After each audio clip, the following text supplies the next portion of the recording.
কি আছে দাদু, এত রাতে এখানে? আমার কিছু হয়নি, কিন্তু মনে হচ্ছে তোদের রং লেগেছে। তুমি জানো না আমাদের তো রং লেগেই থাকে। আমার সামনে করার মুড নেই। ভালো ভালো বলছি গানটা বন্ধ করুন, আমার অনেক সমস্যা হচ্ছে। গান টান বন্ধ হবে না, যার সমস্যা হচ্ছে গান শুনতে ঘুমাক্কা।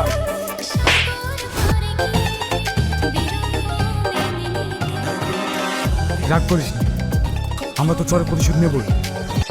কালকের জন্য সরি, আমি না অনেক রেগে গিয়েছিলাম। আপনার সেই বন্ধুটা কোথায়? ও ঘরে রেডি হচ্ছে, থামেন ডেকে দিচ্ছি। শাহিদ, এই শাহিদ। এই মেয়েটা এখানে কি করছে?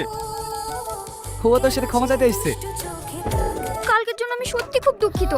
আমি জানি আপনি আমার উপর রাগ করে আছেন, আমাকে ক্ষমা করে দেন না প্লিজ। ঠিক আছে ঠিক আছে, আমি কিছু মনে করিনি। ক্ষমা করার জন্য ধন্যবাদ, আমি এখন আসি। তুই যে কালে আমাদেরকে গরম দেখালি, আর আজকে আর একটা কথাতেই গলে গেলি। আমি অত সহজ ছেড়ে দিয়ে আসি না, আসল খেলা দেখা মতো আজকে রাখি।